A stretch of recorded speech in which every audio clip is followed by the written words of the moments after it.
+1 chemistry ക്ലാസ്സിലേക്ക് എൻ്റെ എല്ലാ കുട്ടികൾക്കും സന്തോഷത്തോടെ സ്വാഗതം. കഴിഞ്ഞ ക്ലാസ്സിൽ നമ്മൾ കണ്ടു ആറ്റങ്ങളുടെയും തന്മാത്രകളെയും കുറിച്ചൊക്കെയുള്ള പഠനമാണ് കെമിസ്ട്രി എന്ന് നമ്മൾ കണ്ടു. നമ്മുടെ ചുറ്റും നടക്കുന്ന കാര്യങ്ങളാണ് നമ്മൾ പഠിക്കുന്നത്. അപ്പം അത് പഠിക്കാനുള്ള വലിയ വലിയ കാര്യങ്ങളൊന്നുമല്ല, നമ്മുടെ ചുറ്റും നടക്കുന്ന ശാസ്ത്ര സത്യങ്ങളെ ഒന്ന് തിരിച്ചറിഞ്ഞ് അത് കെമിസ്ട്രി എന്ന പേരിട്ട് ഒന്ന് വിളിക്കുന്നു. അതിൽ ഫിസിക്സും ഉണ്ട്, മാത്സും ഉണ്ട്, ബയോളജിയും ഉണ്ട്, എല്ലാം ഉണ്ട്. ഈ ക്ലാസ് തുടങ്ങുന്നതിന് മുമ്പ് ഞാനൊന്ന് പറഞ്ഞോട്ടെ, നിങ്ങളൊക്കെ പല സ്കൂളുകളിൽ നിന്ന് വരുന്ന കുട്ടികളാണ്. പല സ്കൂളുകളിൽ പല മീഡിയത്തിൽ പഠിച്ച കുട്ടികളാണ്. ഇംഗ്ലീഷ് മീഡിയത്തിലും മലയാളം മീഡിയത്തിലും ഒക്കെ പഠിച്ച കുട്ടികളാണ്. അപ്പൊ രണ്ട് കൂട്ടർക്കും മനസ്സിലാകുന്ന രീതിയിലാണ് ഞാൻ ക്ലാസ് എടുക്കുന്നത്. അപ്പൊ നമുക്ക് നമ്മുടെ ക്ലാസ് തുടങ്ങാം. വളരെ രസിച്ച് പഠിക്കുക കേട്ടോ. ഒരിക്കലും ഒരു ഭാരമായിട്ട് പഠനം നമ്മൾ എടുക്കരുത്. ആദ്യം മുതലേ സബ്ജക്റ്റിനോട് ഒരു ഇഷ്ടം തോന്നുക. ഇഷ്ടം ഉണ്ടാകണമെങ്കിൽ എന്ത് ചെയ്യണം? നമ്മൾ പഠിക്കണം, ആ സബ്ജക്റ്റിനെ അറിയണം. അപ്പൊ നമ്മൾ ഇന്ന് മുതൽ അത് അറിയാൻ പോവുകയാണ്, ഈ വിഷയം എന്താണെന്ന്. ഞാനൊരു കാര്യം ചോദിക്കട്ടെ, നിങ്ങൾക്ക് ഇരിക്കുന്നതിനോ നിൽക്കുന്നതിനോ കിടക്കുന്നതിനോ ഒക്കെ സ്ഥലം വേണോ? വേണം അല്ലേ? നിങ്ങൾക്ക് മാസമുണ്ടോ? ഉണ്ട്. അപ്പൊ ഇങ്ങനെ ഈ രണ്ട് കാര്യങ്ങളുള്ള എന്തിനേയും നമ്മൾ വിളിക്കുന്ന പേരാണ് മാറ്റർ എന്ന്. എന്താണ് മാറ്റർ? നമ്മുടെ ചുറ്റും കാണുന്നതാണ്. ഇതിന് ദ്രവ്യം എന്നാണ് പറയുന്നത് അല്ലെ? നമ്മൾ പഠിച്ചിരിക്കുന്ന ദ്രവ്യം എന്നാണ്. അപ്പം അത് തന്നെയാണ് മാറ്റർ എന്ന് പറയുന്നത്. So anything which occupies space. എന്താണ്? Occupies space and has mass. And has mass is called matter. അതിനെയാണ് നമ്മൾ എന്തെന്ന് വിളിക്കുന്നത്?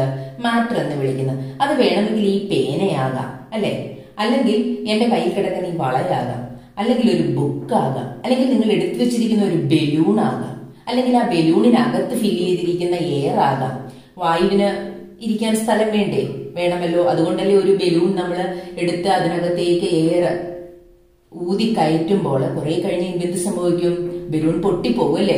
അതിനകത്ത് ഉൾക്കൊള്ളാവുന്ന എയറിനൊരു പരിധിയുണ്ട്. അതിനിരിക്കാൻ സ്ഥലം തികയാതെ വരുമ്പോൾ എന്ത് സംഭവിക്കും? അത് പൊട്ടിപ്പോകും അല്ലെ? അപ്പം എയറിനും എന്ത് വേണം? സ്പേസ് വേണം. അതുപോലെ എന്തുമുണ്ട് അതിന്? എയറിനും എന്തുണ്ട്? മാസ് ഉണ്ട്. നമ്മള് വീർപ്പിക്കാത്ത ഒരു ബലൂണും വീർപ്പിച്ച ഒരു ബലൂണും കൂടെ ഒന്ന് തൂക്കി നോക്കിക്കോളുക. അപ്പൊ നമുക്ക് അത് മനസ്സിലാവും. ചെറിയൊരു ഡിഫറൻസ് ആണ് കാണുന്നത്, എങ്കിലും അതിനെന്തുണ്ട്? മാസ് ഉണ്ട്. പർവ്വതങ്ങൾക്ക് മാസില്ലേ?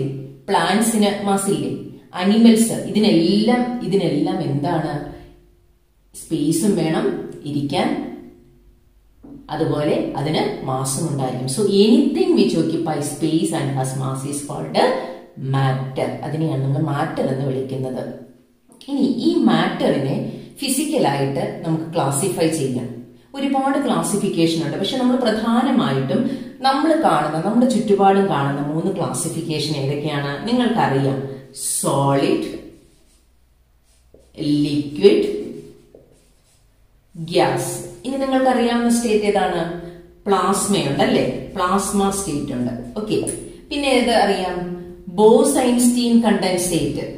ഇതൊന്നും നമുക്ക് പഠിക്കാനില്ല, എങ്കിലും നമ്മളൊന്ന് അറിഞ്ഞിരിക്കുന്നത് നല്ലതാണ്. Bose-Einstein condensate. Neutron degenerate matter മറ്റൊരു സ്റ്റേറ്റ് ആണ്. അടുത്തൊരു സ്റ്റേറ്റ് ക്വാർക്ക്, ഗ്ലൂഓൺ, പ്ലാസ്മ. ഇതൊന്നും ചിലപ്പോൾ കേട്ടിട്ട് പോലും ഉണ്ടാവില്ല അല്ലെ? പിന്നെ ഫെർമിയോൺ കണ്ടൻസേറ്റ്. Fermion condensate. നോക്കിക്കേ, ഇനിയുമുണ്ട് നിരവധി സ്റ്റേറ്റുകൾ. പക്ഷെ ഹയർ സ്റ്റേറ്റുകളെല്ലാം എക്സിസ്റ്റ് ചെയ്യുന്ന എക്സ്ട്രീം കണ്ടീഷൻസിലാണ്. ഒന്നുകിൽ എക്സ്ട്രീം കോൾഡ് കണ്ടീഷനിൽ, അല്ലെങ്കിൽ എക്സ്ട്രീം ആയിട്ടുള്ള ഹൈ ടെമ്പറേച്ചറിൽ. അങ്ങനെയൊക്കെയാണ് ഇത് എക്സിസ്റ്റ് ചെയ്യുന്നത്. നമ്മൾ ചുറ്റും കാണുന്ന 3 സ്റ്റേറ്റുകൾ ഏതൊക്കെയാണ്? സോളിഡ്, ലിക്വിഡ്, ഗ്യാസ് ആണ്. ഇനി നിങ്ങൾ ഈ ചിത്രം ഒന്ന് നോക്കിക്കേ, ശ്രദ്ധിച്ചു നോക്കൂ. മാറ്ററിന്റെ 3 സ്റ്റേറ്റുകളാണ് കൊടുത്തിരിക്കുന്നത്. Solid, liquid, gas. ഇത് നിങ്ങൾ പഠിച്ചിട്ടുള്ളത് തന്നെയാണ്. നമുക്ക് അതിൽ പാർട്ടിക്കിൾസ് കാണാൻ സാധിക്കും അല്ലേ? ആ പാർട്ടിക്കിൾസ് എങ്ങനെയാണ് ഓരോന്നിലും അറേഞ്ച് ചെയ്തിരിക്കുന്നത്? സോളിഡില് അടുത്തടുത്താണ് അല്ലെ? വളരെ അടുത്തടുത്താണ് പാർട്ടിക്കിൾസ് അറേഞ്ച് ചെയ്തിരിക്കുന്നത്. എന്നാൽ ലിക്വിഡിലോ അത്ര അടുത്തടുത്തല്ല, അവയ്ക്ക് ഒരു ഫ്രീഡം ഉണ്ട്, മൂവ് ചെയ്യാനായിട്ട് അവയ്ക്ക് സാധിക്കും. ഗ്യാസിലോ they are free to move, എങ്ങോട്ട് വേണമെങ്കിലും അവയ്ക്ക് മൂവ് ചെയ്യാം. സോ നമുക്ക് പറയാം, in solids particles are very closely packed. ലിക്വിഡ്സിലോ particles are free to move. Gaseous സ്റ്റേറ്റിലോ പാർട്ടിക്കിൾസ് ആർ ഫാർ അപ്പാർട്ട്, ഒരുപാട് അകലെയാണ്. അപ്പൊ അവ തമ്മിലുള്ള ഫോഴ്സ് ഓഫ് അട്രാക്ഷനും കുറവായിരിക്കും. ഇനി നമ്മൾ നോക്കിക്കേ, ഇങ്ങനെ അടുക്കി അടുക്കി അടുക്കി വെച്ചിരിക്കുന്ന സോളിഡ്സിന് അതുകൊണ്ട് തന്നെ അത് സോഫ്റ്റ് ആയിരിക്കുമോ? അല്ല, അത് വളരെ റിജിഡ് ആയിരിക്കും, അല്ലെ? റിജിഡ് ആയിരിക്കും. ഇനി ഏത് സോളിഡ് നമ്മൾ നോക്കിയാലും നമ്മുടെ ചുറ്റുമുള്ള, അതൊരു കല്ലാകട്ടെ, അല്ലെങ്കിൽ ഒരു കസേരയാകട്ടെ, അല്ലെങ്കിൽ മരം കൊണ്ടുണ്ടാക്കിയ ഏതെങ്കിലും വസ്തുക്കളാകട്ടെ, ഏത് വേണമെങ്കിലും സോളിഡ് നിങ്ങൾ നോക്കിക്കൊള്ളുക, അതിനെല്ലാം ഒരു ഡെഫിനിറ്റ് ഷേപ്പ് ഉണ്ട്. ഡെഫിനിറ്റ് ഷേപ്പും ഉണ്ട്, ഡെഫിനിറ്റ് വോളിയവും ഉണ്ട്. എന്നാൽ ലിക്വിഡ്സിന് ഡെഫിനിറ്റ് ഷേപ്പ് ഉണ്ടോ? ഇല്ല. ഡെഫിനിറ്റ് ഷേപ്പ് എന്ന് പറഞ്ഞു കഴിഞ്ഞാൽ ഏതായിരിക്കും ലിക്വിഡിന്റെ ഷേപ്പ് എന്ന് പറയുന്നത്? ലിക്വിഡിന്റെ ഷേപ്പ് എന്ന് പറയുന്നത് അത് ഏത് കണ്ടെയ്നറിലാണോ എടുക്കുന്നത് അതിന്റെ ഷേപ്പ് ആയിരിക്കും ലിക്വിഡിന് ഉണ്ടായിരിക്കുക.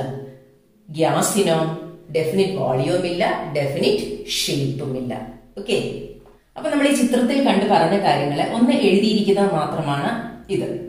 സോളിഡില് പാർട്ടിക്കിൾസ് ആർ ക്ലോസ്ലി പാക്ഡ്, വളരെ അടുത്തടുത്താണ് പാർട്ടിക്കിൾസ്, അതുകൊണ്ട് തന്നെ അവ എന്തായിരിക്കും? റിജിഡ് ആയിരിക്കും. ഇനി സോളിഡ്സിന് ഡെഫിനിറ്റ് വോളിയം ഇല്ലേ? ഉണ്ട്. നമ്മളൊരു കല്ലെടുത്താലും ഒരു കസേര എടുത്താലും അതുപോലെ ഒരു ബുക്ക് എടുത്താലും എന്തെടുത്താലും അതിനെന്തുണ്ട്? ഒരു ഡെഫിനിറ്റ് വോളിയവും ഉണ്ട്, ഡെഫിനിറ്റ് ഷേപ്പും ഉണ്ട്. ഇനി അതിനെ കംപ്രസ് ചെയ്യാൻ പറ്റുമോ? നമ്മളൊന്ന് ആലോചിച്ച് നോക്കിക്കേ, ഒരു ഇഷ്ടികയോ ഒരു കല്ലോ ഒക്കെ എടുത്ത് നമ്മൾ അതിനെ കംപ്രസ് ചെയ്യാൻ ശ്രമിച്ചാൽ എന്താ സംഭവിക്കുന്നത്? അത് പൊടിഞ്ഞു പോകും, അല്ലെ? ഇനി ലിക്വിഡ്സില് പാർട്ടിക്കിൾസ് എങ്ങനെയാ കിടക്കുന്നത്? They are not so closely packed, അത്ര അടുത്തടുത്തല്ല, അല്ലെ? അതിന് കുറച്ച് ഫ്രീഡം ഓഫ് മൂവ്മെന്റ് ഉണ്ട്, അങ്ങോട്ടും ഇങ്ങോട്ടും ഒക്കെ മൂവ് ചെയ്യാം. അതിന് ഡെഫിനിറ്റ് വോളിയം ഉണ്ട്, ഇല്ലേ? Definite volume. നമ്മൾ പാലൊക്കെ വാങ്ങിക്കുന്നത് 1/2 ലിറ്റർ പാലെന്നല്ലേ നമ്മൾ പോയി വാങ്ങിക്കുന്നത്? 1/2 ലിറ്ററിന്റെ പാക്കറ്റ് ആയിട്ടല്ലേ നമുക്ക് കിട്ടുന്നത്. പക്ഷെ അതിന് ഷേപ്പ് ഉണ്ടോ? നമ്മളൊരു പാത്രത്തിലാണ് പാൽ വാങ്ങിക്കാൻ പോകുന്നതെങ്കിൽ ആ പാത്രത്തിന്റെ ഷേപ്പാണ് പാലിന് കിട്ടുന്നത്. കുപ്പിയിലാണെങ്കിൽ കുപ്പിയുടെ ഷേപ്പ്, ഇനി പ്ലാസ്റ്റിക് കവറിലാണെങ്കിൽ പ്ലാസ്റ്റിക് കവറിന്റെ shape. So no definite shape. ഇനി അതിനെ കംപ്രസ് ചെയ്യാൻ പറ്റുമോ? നമ്മൾ പ്രഷർ കൊടുത്ത് കൂടുതൽ അമക്കി വെക്കാനായിട്ട് സാധിക്കുമോ? ഇല്ല, നോട്ട് കംപ്രസിബിൾ. എന്നാൽ ഗ്യാസ്, നമുക്ക് ചുറ്റും എന്തുമാത്രം ഗ്യാസസ് ആണല്ലേ? ഗ്യാസിന്റെ ഒരു മധ്യത്തിലാണ് നമ്മൾ നടക്കുന്നതും ജീവിക്കുന്നതും എല്ലാം. സോ അവിടെ പാർട്ടിക്കിൾസ് ഫാർ അപ്പാർട്ടാണ്, വളരെ അകലത്തിലാണ് പാർട്ടിക്കിൾസ് കിടക്കുന്നത്, അല്ലെ? അവയ്ക്ക് ഡെഫിനിറ്റ് വോളിയം ഉണ്ടോ? ഇല്ല. നമ്മൾ ഏത് കണ്ടെയ്നറിലാണോ ഈ ഗ്യാസ് എടുത്തിരിക്കുന്നത് ആ കണ്ടെയ്നറിന്റെ വോളിയമാണ് ആ ഗ്യാസിനുണ്ടായിരിക്കുക. ഇനി അതിന് ഡെഫിനിറ്റ് ഷേപ്പ് ഉണ്ടോ? ഡെഫിനിറ്റ് ഷേപ്പും ഇല്ല. ഇനി അതിനെ കംപ്രസ് ചെയ്യാമോ? തീർച്ചയായിട്ടും അതിനെ കംപ്രസ് ചെയ്യാം, അല്ലെ? പാർട്ടിക്കിൾസ് ഇങ്ങനെ അകന്നകന്ന് കിടക്കുകയല്ലേ, അത് നമുക്ക് ഇങ്ങനെ പ്രഷർ കൂട്ടി അടുപ്പിച്ചടുപ്പിച്ച് കൊണ്ടുവരാം. So they are highly compressible. Okay, ഇത് നിങ്ങൾ പഠിച്ചിട്ടുള്ളത് തന്നെയാണ്, ജസ്റ്റ് ഒന്നുകൂടി ഒന്ന് ഓർത്തു വെക്കുക. മാറ്ററിന്റെ 3 ഫിസിക്കൽ ക്ലാസിഫിക്കേഷൻ നമ്മൾ കണ്ടു. ഏതൊക്കെയാണ്? Solid, liquid and gas. ഇനി ഒന്ന് നോക്കിക്കേ, നമുക്ക് ഈ സോളിഡിനെ ലിക്വിഡാക്കി മാറ്റാൻ സാധിക്കില്ലേ? അതുപോലെ ലിക്വിഡിനെ ഗ്യാസ് ആക്കി മാറ്റാൻ സാധിക്കില്ലേ? ഐസിനെ വെള്ളമാക്കി മാറ്റാൻ പറ്റില്ലേ? എന്ത് ചെയ്താൽ മതി? ഐസ്, ഫ്രിഡ്ജിലിരിക്കുന്ന ഐസ് എടുത്ത് പുറത്ത് വെച്ചാൽ മതി. അപ്പൊ എന്താ ചെയ്തത്? ടെമ്പറേച്ചർ കൂട്ടി, അല്ലെ? ആ ലിക്വിഡിനെ നമുക്ക് എന്താക്കി മാറ്റാം? ഗ്യാസ് ആക്കി മാറ്റാം. വീണ്ടും ടെമ്പറേച്ചർ കൂട്ടിയാൽ മതി. അപ്പൊ ഇങ്ങനെ സോളിഡിനെ നമുക്ക് ലിക്വിഡ് ആക്കാം, ലിക്വിഡിനെ ഗ്യാസ് ആക്കാം. ഈ ഗ്യാസ് തണുപ്പിക്കാൻ പാടില്ലേ? കണ്ടൻസ് ചെയ്തത് ലിക്വിഡ് ആവില്ലേ? ഈ ലിക്വിഡിനെ ഫ്രീസ് ചെയ്താൽ അതെന്തായി മാറും? സോളിഡ് ആയിട്ട് മാറും. അപ്പം പ്രഷർ, ടെമ്പറേച്ചർ നോക്കിക്കേ, പ്രഷർ, ടെമ്പറേച്ചർ, ഈ 2 കാര്യങ്ങളിൽ വ്യത്യാസം വരുന്നതിനനുസരിച്ച് മാറ്ററിനെ, ദ്രവ്യത്തെ നമുക്ക് പല ഫോംസിലേക്ക് മാറ്റാനായിട്ട് സാധിക്കും. സോളിഡ്, ലിക്വിഡ്, ഗ്യാസ്, തിരിച്ച് അങ്ങോട്ടും ഇങ്ങോട്ടും എല്ലാം നമുക്ക് മാറ്റാനായിട്ട് സാധിക്കും. ഓക്കെ, ഇവിടെ ഒന്ന് ശ്രദ്ധിച്ചേ. നിങ്ങൾ ഈ കാണുന്നത് എന്താണ്? ഒരു ഗ്ലാസ് വെള്ളമാണ്. ഇത് വെള്ളം മാത്രമേ ഉള്ളൂ. ഇതിനകത്തേക്ക് ഞാൻ കുറച്ച് ഉപ്പ്, ഇത് ഉപ്പാണ്, കുറച്ച് ഉപ്പിടാൻ പോവുകയാണ്. നിങ്ങൾക്ക് കാണാൻ സാധിക്കും ആ ഉപ്പ് അതിനകത്തേക്ക് ചേരുകയാണ്. കണ്ടോ? ഉപ്പ് അതിനകത്തേക്ക് ഇട്ടു. ഉപ്പ് അതിനകത്തേക്ക് ഇട്ട് ഞാനിതിനെ നന്നായിട്ട് ഇളക്കുകയാണ്. ആ ഉപ്പ് അതിനകത്ത് നന്നായിട്ട് ലയിച്ച് ചേർന്നു. ഇത് കംപ്ലീറ്റ്ലി മിക്സ് ചെയ്തു. ഇതിനകത്ത് ഉപ്പ് വെള്ളവുമായിട്ട് കംപ്ലീറ്റ്ലി മിക്സ് ചെയ്തു. കൂടാതെ ഈ സൊല്യൂഷന്റെ ഏത് പോർഷനിൽ നിന്ന് ഞാൻ ഇതെടുത്ത് രുചിച്ചു നോക്കിയാലും ഇതിന് എന്ത് ടേസ്റ്റ് ആയിരിക്കും? ഉപ്പിന്റെ ഒരേ ടേസ്റ്റ് ആയിരിക്കും അല്ലെ? അപ്പം അതിന് യൂണിഫോം കോമ്പോസിഷൻ ആയിരിക്കും, ഒരേ കോമ്പോസിഷൻ ആയിരിക്കും ഇവിടെ നിന്ന് എടുത്താലും. ശരിയല്ലേ? ഇങ്ങനെയുള്ള മിക്സേഴ്സിനെ നമ്മൾ വിളിക്കുന്ന പേരാണ് ഹോമോജീനസ് മിക്സേഴ്സ്. ഓക്കെ, അപ്പൊ മിക്സ്ചർ എന്ന് പറഞ്ഞാൽ എന്താണ്? 2 or more components in any ratio. 2 or more components in any ratio. ഏത് റേഷ്യോയിലുള്ളതിനെയും നമുക്ക് മിക്സർ എന്ന് വിളിക്കാം. അതിലിപ്പോ ഹോമോജീനസ് മിക്സർ ആണ് നമ്മൾ കണ്ടത്. ഹോമോജീനസ് മിക്സറിൽ എന്താണ് പ്രത്യേകത? അവിടെ 2 കമ്പോണൻസ്, നമ്മൾ ആ മിക്സ് ചെയ്തതിനെ നമ്മൾ എന്താ വിളിക്കുന്നത്? കമ്പോണൻസ്. ആ components completely mix with each other. നന്നായിട്ട് മിക്സ് ചെയ്തിട്ടുണ്ട്. ശരിയല്ലേ? മാത്രമല്ല അതിനെന്തുണ്ട്? ഒരു യൂണിഫോം കോമ്പോസിഷൻ ഉണ്ട്. യൂണിഫോം കോമ്പോസിഷൻ ഉണ്ട്. അപ്പൊ അതിനെയാണ് നമ്മൾ എന്തെന്ന് വിളിക്കുന്നത്? ഹോമോജീനസ് മിക്സർ എന്ന് വിളിക്കുന്നത്. അപ്പൊ ഹോമോജീനസ് മിക്സർ എന്താണെന്ന് ചോദിച്ചാൽ നമ്മൾ എന്താ പറയണ്ടേ? They completely mix with each other and they have a uniform composition. ഇനി ഇതുപോലെ നമുക്ക് ഷുഗർ വെള്ളത്തിൽ കലക്കിയാലും ഇതേ ഇഫക്ട് തന്നെയാണ്. വെള്ളത്തിൽ കലക്കിയിട്ട് അത് എവിടെ നിന്ന് എടുത്ത് നോക്കിയാലും ഒരേ ടേസ്റ്റ് തന്നെയാണ്, ഒരേ കോമ്പോസിഷൻ ആണ്. ചായയിൽ പഞ്ചസാര ഇടുന്നതും എല്ലാം ഇതിന് എക്സാമ്പിൾസ് ആണ്. എന്നാൽ ഇതിന് പകരം നിങ്ങൾ വെള്ളത്തിലേക്ക് കുറച്ച് മണ്ണെണ്ണ ഒഴിച്ചു നോക്കുക. അത് കംപ്ലീറ്റ്ലി മിക്സ് ആവുമോ? ഇല്ല. അതിന് യൂണിഫോം കമ്പോസിഷൻ ആയിരിക്കുമോ? ഒരിക്കലും അല്ല. അപ്പൊ അങ്ങനെയുള്ള മിക്സ്ചേഴ്സിനെ നമ്മൾ വിളിക്കുന്ന പേരാണെന്ത്? Heterogeneous mixtures. അതാണ് ഹെറ്ററോജീനസ് മിക്സ്ചേഴ്സ്. ഹെറ്ററോജീനസ് മിക്സ്ചേഴ്സിന് ഒരു എക്സാമ്പിൾ ആണ് ഞാൻ ഈ കാണിക്കുന്നത്. ഇത് കുറച്ച് ചെറുപയറാണ്. നിങ്ങൾക്ക് കാണാം, ചെറുപയറാണ് എടുത്തിരിക്കുന്നത്. നമ്മുടെ എല്ലാ വീടുകളിലുണ്ട് ചെറുപയർ അല്ലെ? അപ്പം ഇതിനകത്തേക്ക് ഞാൻ കുറച്ച്, ഇതെന്താണ്? കടലയാണ്. കറിയൊക്കെ വെക്കുന്ന കടല കുറച്ച് മിക്സ് ചെയ്യുകയാണ്. നോക്കിക്കേ, കടല ഞാൻ മിക്സ് ചെയ്തു. എന്നിട്ട് ഇത് നന്നായിട്ട് ഞാൻ ഒന്ന് ഇളക്കി. ഇപ്പൊ ഈ കിട്ടുന്ന മിക്സറിന് ഇത് കംപ്ലീറ്റ് ആയിട്ട് മിക്സ് ചെയ്തിട്ടുണ്ടാവുമോ? ഉണ്ടാവുമോ? ഇല്ല. ഇതിന് എവിടെ നിന്നെടുത്താലും ഒരേ കോമ്പോസിഷൻ ആയിരിക്കുമോ? അല്ല. ഇനി നമുക്ക് ഇതിനെ സെപ്പറേറ്റ് ചെയ്യണമെങ്കിൽ എന്ത് ചെയ്താൽ മതി? ഇത് ഓരോ കടലയും എടുത്ത് പറക്കി തിരിക്കുക. ഹാൻഡ് പിക്കിംഗ് എന്ന് പറയും. അത് നമുക്ക് സെപ്പറേറ്റ് ചെയ്യാം.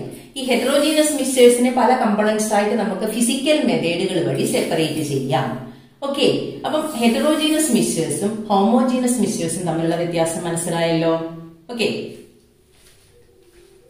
എനിക്ക് തോന്നുന്നു ഹെറ്ററോജീനസ് മിക്സ്ചേഴ്സ് എന്താണെന്ന് അറിയണമെങ്കിൽ ഈ ഹോമോജീനസ് മിക്സ്ചേഴ്സ് എന്താണെന്ന് പഠിച്ചാൽ മതി. ഇത് completely mix with each other ആണ് എങ്കിൽ ഹെറ്ററോജീനസ് മിക്സ്ചർ എന്താണ്? Not completely mix with each other. And heterogeneous mixtures are do not possess a uniform composition throughout. നമ്മൾ കണ്ടു അല്ലേ? ഇപ്പൊ നമ്മൾ കണ്ട എക്സാമ്പിളിൽ കണ്ടു, ഒരു യൂണിഫോം കോമ്പോസിഷൻ അല്ല. നമുക്ക് വേണമെങ്കിൽ അതിനകത്തേക്ക് കുറച്ച് അരി ഇടാം, കുറെ മണലിടാം, എത്ര കമ്പോണൻസിന് വേണമെങ്കിലും നമുക്ക് മിക്സ് ചെയ്യാം. അതെല്ലാം എന്താണ്? മിക്സ്ചർ ആണെന്നാണ് 2 or more components എന്ന് പറയുന്നത്. ഓക്കെ, ഇനി നമുക്ക് ഇതിനെ സെപ്പറേറ്റ് ചെയ്യാൻ പറ്റും മിക്സ്ചേഴ്സിനെ. ഞാൻ ആദ്യം ഉപ്പും വെള്ളവും കൂടി ചേർത്ത ഒരു മിക്സ്ചർ ഉണ്ടാക്കിയല്ലേ? അതൊരു ഹോമോജീനസ് മിക്സ്ചർ ആണ്. അതിലെ വാട്ടറിനെ ഇവാപറേറ്റ് ചെയ്ത് കഴിഞ്ഞാൽ നമുക്ക് ആ ഉപ്പിനെ ക്രിസ്റ്റലൈസ് ചെയ്യാം അല്ലെ? അപ്പൊ ക്രിസ്റ്റലൈസേഷൻ ഏതൊക്കെ മെത്തേഡാണ്? ക്രിസ്റ്റലൈസേഷൻ, ഹാൻഡ് പിക്കിംഗ്, കൈകൊണ്ട് പെറുക്കി മാറ്റുക അല്ലെ? കണ്ടില്ലായിരുന്നോ? Hand picking. അതുപോലെ ഡിസ്റ്റിലേഷൻ. ഇതൊക്കെ നമുക്ക് ഇനി പഠിക്കാനുണ്ട്. ബോയിലിംഗ് പോയിന്റ് വ്യത്യാസമുള്ള 2 ലിക്വിഡ്സ് തമ്മിലാണ് എങ്കിൽ അവയെ സെപ്പറേറ്റ് ചെയ്യുന്ന മെത്തേഡാണ് ഡിസ്റ്റിലേഷൻ. ഫിസിക്കൽ മെത്തേഡുകളാണ് ഇതെല്ലാം. അപ്പൊ ഇങ്ങനെയൊക്കെ നമുക്ക് ആരെ സെപ്പറേറ്റ് ചെയ്യാം? മിക്സ്ചേഴ്സിനെ സെപ്പറേറ്റ് ചെയ്യാം. ഓക്കെ, അപ്പൊ മിക്സ്ചേഴ്സ് എന്താണെന്ന് നമുക്ക് മനസ്സിലായി. ഇനി എന്താണ് പ്യുവർ സബ്സ്റ്റൻസ്? മിക്സ്ചേഴ്സിനെ 2 അതിലധികമോ കമ്പോണൻസിനെ, സാധനങ്ങൾ എടുത്ത് നമ്മൾ ഏത് റേഷ്യോയിൽ വേണമെങ്കിലും മിക്സ് ചെയ്യാം. പക്ഷെ അങ്ങനെ തോന്നിയ റേഷ്യോയിലൊന്നും മിക്സ് ചെയ്താൽ ആര് കിട്ടില്ല? പ്യുവർ സബ്സ്റ്റൻസ് കിട്ടില്ല. അവയ്ക്കൊരു ഫിക്സ്ഡ് കോമ്പോസിഷൻ ഉണ്ടായിരിക്കും. എന്തുണ്ടായിരിക്കും? Fixed composition. ഞാനിപ്പോൾ വെള്ളത്തില് കുറച്ച് ഉപ്പെടുത്തിട്ടു, ഞാൻ അളവൊന്നും നോക്കിയില്ല അല്ലെ, അപ്പൊ എനിക്ക് തോന്നിയതുപോലെ അത് മിക്സ് ചെയ്യാം. പക്ഷെ അങ്ങനെ മിക്സ് ചെയ്താൽ എന്ത് കിട്ടില്ല? പ്യുവർ സബ്സ്റ്റൻസ് കിട്ടില്ല. പ്യുവർ സബ്സ്റ്റൻസിന് എന്തുണ്ട്? ഒരു ഫിക്സ്ഡ് കോമ്പോസിഷൻ ഉണ്ട്. ഓക്കെ, ആ പ്യുവർ സബ്സ്റ്റൻസിനെ രണ്ടായിട്ട് ക്ലാസിഫൈ ചെയ്തിരിക്കുന്നു. അതാണ് എലമെന്റ്സ്, കോമ്പൗണ്ട്സ്. ഇനി എലമെന്റ്സ് എന്ന് കേൾക്കുമ്പോൾ തന്നെ അറിയാം, നമ്മൾ പഠിച്ചിട്ടുള്ളതാണ് അല്ലെ. എലമെന്റിന്റെ ഒരു ഉദാഹരണം പറയാൻ പറഞ്ഞാൽ നിങ്ങൾ ചാടി പറയും. ഏതാണ്? നമ്മുടെ ജീവൻ നിലനിർത്തുന്ന എലമെന്റ് ഏതാണ്? ഓക്സിജൻ അല്ലെ. അപ്പം ഓക്സിജൻ എലമെന്റിന് ഒരു എക്സാമ്പിൾ ആണ്. ആൻഡ് എലമെന്റ് എന്ന് പറഞ്ഞു കഴിഞ്ഞാൽ it consist of only one type particles. Elements എന്താണ്? One type particle. ഒരു ടൈപ്പ് പാർട്ടിക്കിൾ മാത്രമേ ആരിൽ കാണുകയുള്ളൂ? എലമെന്റിൽ കാണുകയുള്ളൂ. ഇവിടെ പാർട്ടിക്കിൾ എന്ന് പറയുന്നത് ഏതൊക്കെയാകാം? അത് ആറ്റംസ് ആകാം, അല്ലെങ്കിൽ മോളിക്യൂൾസ് ആകാം. മനസ്സിലായല്ലോ? ആറ്റംസോ മോളിക്യൂൾസോ ആകാം. നോക്കിക്കേ, ഇവിടെ ഓക്സിജൻ മോളിക്യൂൾ ആണ്. അതുപോലെ നമുക്ക് കാർബൺ ഒരു എലമെന്റ് അല്ലേ, കാർബണിൽ കാർബൺ മാത്രമേ കാണുകയുള്ളൂ. അതുപോലെ നൈട്രജൻ, നൈട്രജനിൽ ആര് മാത്രമേ കാണുകയുള്ളൂ? നൈട്രജന്റെ പാർട്ടിക്കിൾസ് മാത്രമേ കാണുകയുള്ളൂ. ഇനി എന്താണ് കോമ്പൗണ്ട്സ്? ഇത് ഒരേ ടൈപ്പ് പാർട്ടിക്കിൾസ് ആണ് എലമെന്റ്സ് എങ്കിൽ കോമ്പൗണ്ട്സ് എന്ന് പറയുന്നത് എന്താണ്? ഒന്നിലധികം എലമെന്റ്സ് കമ്പൈൻ ചെയ്താണ് എന്തുണ്ടാകുന്നത്? കോമ്പൗണ്ട് ഉണ്ടാകുന്നത്. ഉദാഹരണത്തിന് വാട്ടർ, ഇവിടുത്തെ രണ്ട് എലമെന്റ് ഏതാണ്? ഹൈഡ്രജനും ഓക്സിജനുമാണ്. അപ്പൊ ഈ ഹൈഡ്രജനും ഓക്സിജനും കമ്പൈൻ ചെയ്ത് മൂന്നാമത് എന്തുണ്ടായി? കോമ്പൗണ്ട് ഉണ്ടായി. So a compound is formed by combining two or more different elements. H2SO4 ഒരു കോമ്പൗണ്ട് ആണ്. ഇവിടെ ഓക്സിജൻ, സൾഫർ, ഹൈഡ്രജൻ, മൂന്ന് എലമെന്റ്സ് ആണ് കമ്പൈൻ ചെയ്തിരിക്കുന്നത്. H2SO4 is known as the king of chemicals അല്ലെ. കെമിക്കൽസിന്റെ രാജാവ് എന്നറിയപ്പെടുന്നതാണ് സൾഫ്യൂരിക് ആസിഡ്. പക്ഷേ ഹൈഡ്രജന്റെ ഗുണമോ സൾഫറിന്റെ ഗുണമോ ഓക്സിജന്റെ ഗുണമോ അല്ല സൾഫ്യൂരിക് ആസിഡിനുള്ളത് അല്ലെ. അതുപോലെ വാട്ടർ എന്ന് പറയുന്ന കോമ്പൗണ്ട് എടുക്കുകയാണെങ്കിൽ അതിന് ഹൈഡ്രജന്റെ ഗുണമാണോ? അല്ല. പോപ്പ് സൗണ്ടോട് കൂടി കത്തുന്ന വാതകമാണെന്ത്? ഹൈഡ്രജൻ എന്ന് പറയുന്നത്. ഓക്സിജനോ? തീ കത്താൻ സഹായിക്കുന്ന വാതകമാണ് അല്ലെ. വേറെ ഒരുപാട് പ്രോപ്പർട്ടീസ് ഉണ്ട്. എന്നാൽ ഇത് രണ്ടും ചേർന്നുണ്ടാകുന്ന വാട്ടർ, നമ്മള് തീ അണയ്ക്കാനല്ലേ ഉപയോഗിക്കുന്നത്. അപ്പൊ ഹൈഡ്രജന്റെ ഗുണവുമില്ല ഓക്സിജന്റെ ഗുണവുമില്ല ആർക്ക്? ഈ ഉണ്ടായ കോമ്പൗണ്ടിന്. ഇനി നമുക്ക് ഇതിനെ ആദ്യം പറഞ്ഞ ഫിസിക്കൽ മെത്തേഡ് വഴി ഏതെങ്കിലും സെപ്പറേറ്റ് ചെയ്യാൻ പറ്റൂ ഈ എലമെന്റ്സിനെയും കോമ്പൗണ്ട്സിനെയൊക്കെ? ഹാൻഡ് പിക്കിങ്ങോ ഡിസ്റ്റിലേഷനോ അങ്ങനെ എന്തെങ്കിലുമൊക്കെ മെത്തേഡ് വഴി ഇതിനെ സെപ്പറേറ്റ് ചെയ്യാൻ പറ്റൂ ഈ എലമെന്റ്സിനെ? ഒരിക്കലും സാധിക്കില്ല. So a pure substances cannot be separated by physical methods. Chemical methods വഴി അത് പോസിബിൾ ആണ്. അപ്പം ഇത്രയും കാര്യങ്ങൾ നിങ്ങൾ ഓർത്തിരിക്കുക. So pure substances cannot be separated by physical methods വഴി സെപ്പറേറ്റ് ചെയ്യാൻ സാധിക്കില്ല. കൂടാതെ കോമ്പൗണ്ട്സിന്റെ കേസിൽ നോക്കിക്കേ, എലമെന്റ്സ് കമ്പൈൻ ചെയ്തിരിക്കുന്ന റേഷ്യോ എന്ന് പറയുന്നത് എന്താണ്? ഒരു ഫിക്സ്ഡ് റേഷ്യോ ആണ് അല്ലെ. രണ്ട് ഹൈഡ്രജനും ഒരു ഓക്സിജനുമാണ് കമ്പൈൻ ചെയ്തിരിക്കുന്നത്, ശരിയല്ലേ? അപ്പൊ ഇതുപോലെ കോമ്പൗണ്ട് ഫോം ചെയ്യുമ്പോൾ എലമെന്റ്സ് തമ്മിൽ എന്തുണ്ടായിരിക്കും? ഒരു ഫിക്സ്ഡ് റേഷ്യോ ഉണ്ടായിരിക്കും. ഓക്കെ, ഇതിന്റെ നോട്ട് ഞാൻ തരുന്നതാണ്. നോട്ട് വീഡിയോയുടെ താഴെയുള്ള ലിങ്കിൽ കയറിയാൽ നിങ്ങൾക്ക് നോട്ട് കിട്ടുന്നതാണ് കേട്ടോ. ഓക്കെ, ആദ്യത്തെ ക്ലാസ്സിൽ പറഞ്ഞതുപോലെ തന്നെ ഓരോ ക്ലാസ്സിലും നമുക്ക് ഓരോ ഗ്രൂപ്പ് എലമെന്റ്സ് പഠിച്ചു പോകണം. അപ്പൊ ഇന്ന് ആദ്യത്തെ ഗ്രൂപ്പ്, ഫസ്റ്റ് ഗ്രൂപ്പ് എലമെന്റ്സ് എന്താണെന്ന് ഞാനൊന്ന് നിങ്ങൾക്ക് പറഞ്ഞു തരികയാണ്. നിങ്ങൾ പഠിച്ചു വെക്കുക, അറിയാമായിരിക്കും നിങ്ങൾക്ക്. നമ്മുടെ ഫസ്റ്റ് ഗ്രൂപ്പ് നമ്മൾ വിളിക്കുന്നത് ആൽക്കലി മെറ്റൽസ് എന്നാണ്. ആ ഫസ്റ്റ് ഗ്രൂപ്പിലാണ് ഹൈഡ്രജൻ. പക്ഷെ ഹൈഡ്രജന്റെ ആ ഫസ്റ്റ് പൊസിഷൻ, ആ വെച്ചിരിക്കുന്ന പ്ലേസ് തന്നെ ഇപ്പോഴും ചർച്ചയ്ക്ക് വിധേയമായിക്കൊണ്ടിരിക്കുന്ന ഒരു പ്ലേസ് ആണ്. എങ്കിലും ഫസ്റ്റ് ഗ്രൂപ്പിലാണ് വെച്ചിരിക്കുന്നത്. Then lithium,